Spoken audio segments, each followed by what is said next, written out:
भक्तजनों, माताओं, बहनों, सादर जय श्री कृष्ण। हमारे YouTube चैनल में आप सभी का बहुत बहुत स्वागत है। मैं हूं आपके साथ आचार्य धर्मेंद्र शास्त्री। आज हम आपको बताने जा रहे हैं कि 16 सोमवार का व्रत आपको किस प्रकार करना चाहिए तथा कब से आपको व्रत प्रारंभ करना है। इस व्रत की विधि क्या क्या रहेगी, इस व्रत में कौन कौन सी वस्तुएं खा सकते हैं आप, तथा व्रत में कौन कौन से नियम आपको पालन करना होंगे, तथा 16 सोमवार के व्रत का उद्यापन कैसे करना चाहिए, तथा इसकी पूजा कब करनी चाहिए, पूजा की विधि किस प्रकार रहेगी। तो हमारे इस वीडियो को आप अंत तक जरूर देखिएगा, तभी आपको पता लगेगा कि 16 सोमवार का व्रत किस विधान से पूर्ण फलदायी होगा। क्योंकि कई लोग कहते हैं हमने कई बार 16 सोमवार के व्रत किए लेकिन उनका कोई फल नहीं मिला। तो हम आपको बता दें कि जब तक किसी भी व्रत को पूर्ण विधि तथा विधान से, नियम से आप करते हैं तभी आपको पूर्ण फल की प्राप्ति हो पाएगी। 16 सोमवार के व्रत के विषय में नारद पुराण में लिखा हुआ है कि यह व्रत संतान को देने वाला है, उत्तम शिक्षा को देने वाला है, मन वांछित जो है वर या वधु की प्राप्ति करवाता है।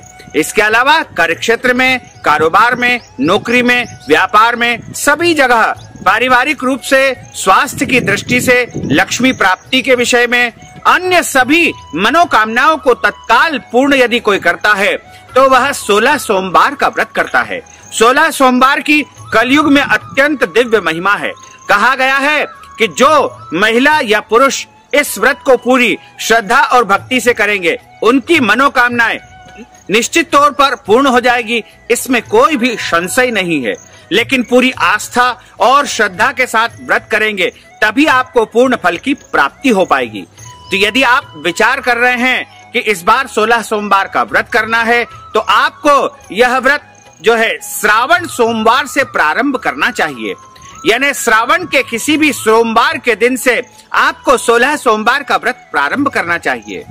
और 16 सोमवार के व्रत में सबसे पहला काम आपको ये करना है कि जिस सोमवार के दिन आपको यह व्रत प्रारंभ करना है उस दिन आपको प्रातः काल जल्दी उठना है। सूर्योदय से पूर्व उठ करके स्नान करना चाहिए और स्नान करके आपको स्वच्छ और धुले हुए वस्त्र धारण करना चाहिए तथा पुराने वस्त्रों से जो पहने चुके हैं या फिर पुराने बिस्तर से आपको स्पर्श नहीं करना चाहिए। इस व्रत में आपको काले कपड़े नहीं पहनना चाहिए। सफेद वस्त्र पहन सकते हैं, लाल कपड़े पहन सकते हैं, पीले कपड़े पहन सकते हैं, हरे कपड़े पहन सकते हैं, नीले कपड़े पहन सकते हैं, लेकिन काले वस्त्र इस व्रत में बिल्कुल भी उपयोग नहीं करना चाहिए। तथा सबसे पहले आपको स्नान वाले जो जल है उसमें आपको काले तिल थोड़े से डाल देना चाहिए और काले तिल वाले जल से स्नान करना चाहिए तथा जल में गंगा जल भी आपको डाल करके स्नान करना चाहिए। और उस दिन भगवान सूर्य को जल अवश्य चढ़ाएं और जल चढ़ाने के बाद में आप भगवान शंकर जी का प्रातः कालीन अपना नित्य पूजन करें तथा हाथ में एक बिल्व पत्र और गंगा जल या सादा जल लेकर के संकल्प आपको करना चाहिए कि हे प्रभु, हे भगवान जो है शंकर जी, आज मैं आपकी प्रसन्नता के लिए, माता पार्वती की प्रसन्नता के लिए और सभी मनोकामनाओं की सिद्धि के लिए 16 सोमवार का व्रत करने जा रहा हूँ या करने जा रही हूँ। मेरी समस्त मनोकामनाओं को आप पूर्ण करना। इस प्रकार आप संकल्प करके इस व्रत का प्रारंभ करें। और आपको ध्यान ये रखना है कि उस दिन अच्छी प्रकार से श्रृंगारित अपने आप को करना चाहिए। यानी यदि सौभाग्यवती महिलाएं हैं तो वो 16 श्रृंगार करे, या अन्य कुंवारी कन्याएं हैं तो वो भी अच्छी प्रकार से श्रृंगारित होकर ही इस व्रत का पालन करे। तथा दिन में सोना नहीं चाहिए, दाढ़ी कटिंग नहीं करवाना चाहिए। इस दिन ब्रह्मचर्य व्रत का पालन करना चाहिए। किसी से जो है झूठ नहीं बोलना चाहिए और क्रोध नहीं करना चाहिए। लड़ाई झगड़ा, वाद विवाद इत्यादि कर्म बिल्कुल नहीं करना चाहिए। बड़े बुजुर्गों का अपमान नहीं करना चाहिए और पूरे दिन पूरी निष्ठा और भक्ति के साथ में व्रत करना चाहिए। तथा इस व्रत का जो पूजन होगा वह तीसरे पहर में होगा। यानी 2 पहर जब होते हैं तब 2 पहर यानी 12 बज जाती है और 12 बजे से लेकर के जो 3 बजे का समय होता है वह तीसरा पहर कहा जाता है। और तीसरे पहर में आपको पूजन करना चाहिए और उसके बाद पूजन जब आप करते हैं तो तो आपको भगवान शंकर जी के मंदिर में आप जाकर पूजन कर सकते हैं, या अपने घर में यदि शिवलिंग है तो उनका भी आप पूजन कर सकते हैं। यदि शिवलिंग नहीं है तो शिव मूर्ति का भी आप पूजन कर सकते हैं। लेकिन शिव पुराण में और अन्य ग्रंथों में ऐसा लिखा हुआ है कि शिव जी का जो पूजन है वो शिवलिंग का पूजन ही करना चाहिए। यदि आपके यहाँ शिवलिंग नहीं है तो आप लाकर भी उनको अपने घर में रख सकते हैं, क्योंकि शिवलिंग स्वयंभू रहते हैं और नर्मदा जी से और गंगा जी से निकले हुए शिवलिंग तो स्वयंभू रहते हैं, उनकी प्राण प्रतिष्ठा की आवश्यकता नहीं होती है। तो आप शिवलिंग का पूजन करें, और इस व्रत का यदि आपको पालन करना है तो आप जो है एक समय भोजन करके भी इस व्रत को कर सकते हैं। यानी भोजन के रूप में शुद्ध सात्विक भोजन आपको करना है। उस दिन अपने घर में मांस, मदिरा, लहसुन, प्याज का उपयोग बिल्कुल नहीं करना चाहिए, तथा शुद्ध और सात्विक भोजन एक समय करके भी इस व्रत का पालन आप कर सकते हैं। और भी कठिन तपस्या यदि आप करना चाहते हैं तो आपको गेहूं के आटे की बाटी बनाना है, उसका चूरमा बनाना है, और उस चूरमे के 3 भाग आपको करना चाहिए। पहला भाग भगवान शिव जी को अर्पित करना है, तथा दूसरा भाग नंदीगण यानी आपको बैल को खिला देना है, और तीसरा भाग स्वयं प्रसाद के रूप में ग्रहण करना चाहिए। इस प्रकार 3 भाग जो है उसके किए जाते हैं। और यदि आप चाहें तो इस व्रत को जो है लौंग खाकर भी कर सकते हैं, गंगा जल पीकर भी कर सकते हैं, खीर खाकर भी कर सकते हैं, लड्डू खाकर कर सकते हैं, या मिश्री खाकर कर सकते हैं, या फिर तुलसी पत्र खाकर कर सकते हैं, या फिर बिल्व पत्र खाकर भी कर सकते हैं। और इस व्रत में प्रयास करना चाहिए कि मीठी वस्तुओं से ही इस व्रत का पालन करना चाहिए, क्योंकि मीठी वस्तु से भगवान भोलेनाथ अत्यधिक प्रसन्न होते हैं। तो आप निर्धारित कर लीजिए कि आप कौन सी वस्तु से व्रत करना चाहेंगे। हमने जो भी वस्तुएं आपको बताई है उनमें से कोई भी एक वस्तु का आपको चयन करना है, और वही वस्तु आप प्रत्येक सोमवार के दिन ग्रहण करेंगे। केवल और केवल वही एक वस्तु ग्रहण करेंगे, और लगातार 16 दिन तक एक वस्तु को आप ग्रहण करेंगे, और 17वें सोमवार के दिन इस व्रत का उद्यापन करना होगा। और इस व्रत का जो पूजन अर्चन है उसमें सबसे पहले आपको भगवान भोलेनाथ को आपको बैठ करके उनको तांबे के पात्र में, पीतल की थाली में बिठा करके शिवलिंग की स्थापना करें, और जहां पर शिवलिंग रखा हो वहां पर उनके नीचे एक बिल्व पत्र और वहां पर थोड़े अक्षत आपको रखना चाहिए, तथा सबसे पहले उनको 4 बार जल चढ़ाना चाहिए। जब आप पूजन करें तो ओम नमः शिवाय इस महामंत्र का उच्चारण आप निरंतर करते रहे। जल चढ़ाने के बाद गंगा जल चढ़ाएं तथा पंचामृत से उनको स्नान कराएं। पंचामृत का अर्थ होता है दूध, दही, शहद, शक्कर और घी।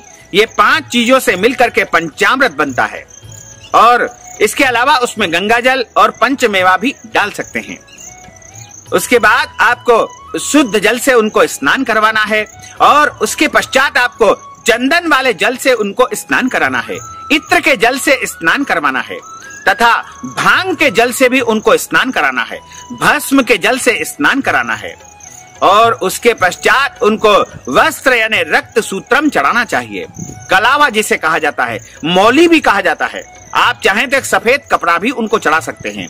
उसके पश्चात उनको जनेऊ जोड़ा चढ़ाएं और भगवान को चंदन का तिलक लगाएं। चंदन लगाने के बाद उनको अक्षत चढ़ाएं।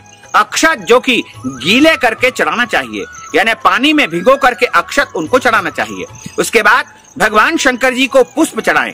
ध्यान रखें कि भगवान शंकर जी को लाल फूल नहीं चढ़ते हैं, सफेद पुष्प उनको सबसे अधिक प्रिय होते हैं, तथा बिल्व पत्र चढ़ाएं, कव्य के पुष्प चढ़ाएं, और धतूरे के जो है फल उनको चढ़ाना चाहिए, धतूरा का पुष्प चढ़ाना चाहिए। और इसके अलावा भगवान भोलेनाथ जी को भस्म चढ़ाई जाती है, भांग चढ़ाई जाती है, इत्र चढ़ाया जाता है, और सभी प्रकार की सौभाग्य वस्तुएं माता पार्वती के निमित्त आपको अर्पण करना चाहिए, क्योंकि भगवान शंकर जी के साथ शिवलिंग रहते हैं जो कि शिव स्वरूप है, और नीचे जो जलाधारी रहती है वो माँ पार्वती के स्वरूप मानी जाती है।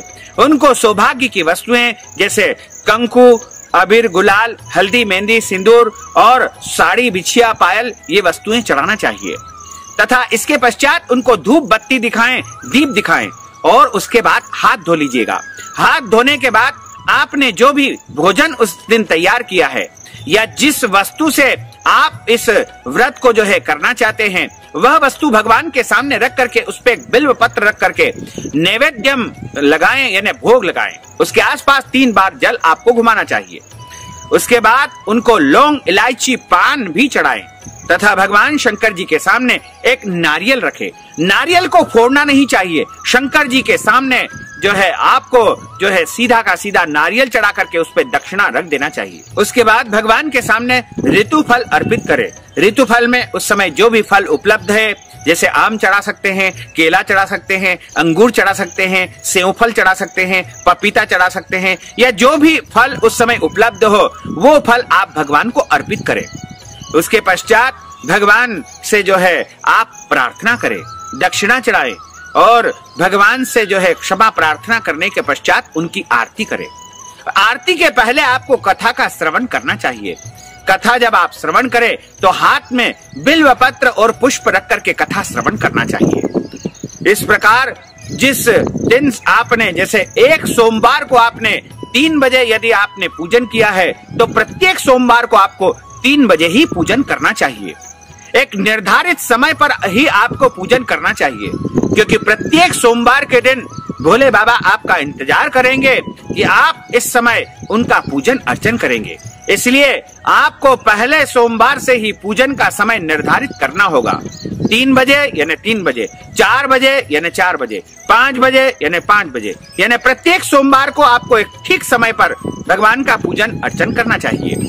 तथा पूजन अर्चन जब संपन्न हो जाए तब आपको भोग प्रसाद ग्रहण करना होगा, और भोग प्रसाद आप एक स्थान पर ही ग्रहण करें, यानी इधर उधर चलते फिरते आपको भोजन या वो भोग की सामग्री ग्रहण नहीं करना चाहिए।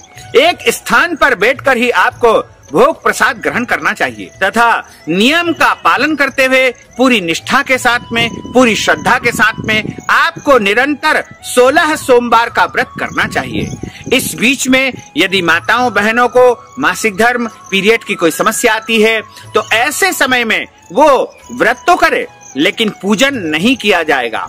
साथ ही 16 से अधिक सोमवार उनके हो जाएंगे, और जब अधिक सोमवार हो जाएंगे तो जब भी उनके कंप्लीटली 16 सोमवार हो जाएंगे तब 17वें सोमवार के दिन व्रत का उद्यापन उनको करना होगा।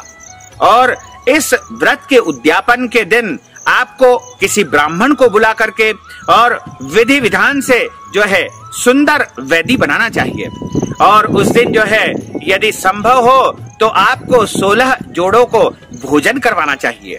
यदि संभव नहीं हो तो एक जोड़ों को आप भोजन करवा दे, यानी पति पत्नी को मिलकर के एक जोड़ा बनता है, और उनको जो भी सामग्री आप देना चाहते हैं, वस्त्र दान करना चाहते हैं, पात्र दान करना चाहते हैं, फल दान करना चाहते हैं, वो दान कर देवे।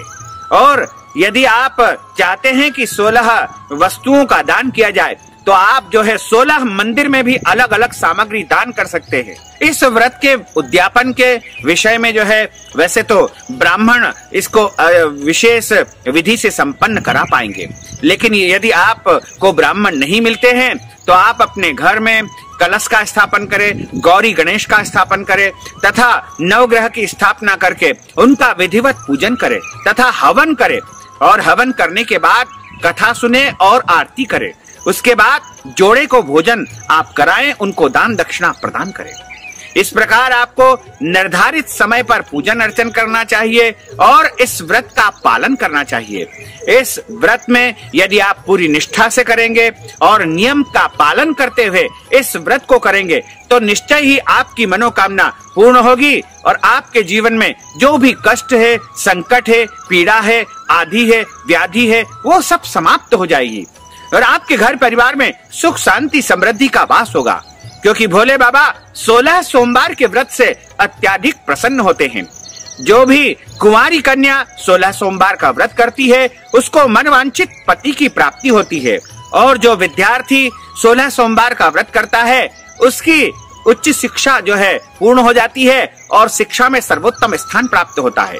यदि कोई नौकरी की इच्छा से इस व्रत को करता है तो उसे उत्तम रोजगार या नौकरी की प्राप्ति हो जाती है। और जो व्यक्ति संतान की अभिलाषा से इस 16 सोमवार के व्रत को करता है, निश्चय ही संतान की अभिलाषा उसकी पूर्ण हो जाती है। इसके अलावा जो भी आपकी कामनाएं होगी वो सब पूर्ण हो जाएगी, इसमें कोई संशय नहीं है। लेकिन नियम पूर्वक आपको इस व्रत को करना चाहिए, तभी इसका संपूर्ण फल आपको प्राप्त हो पाएगा।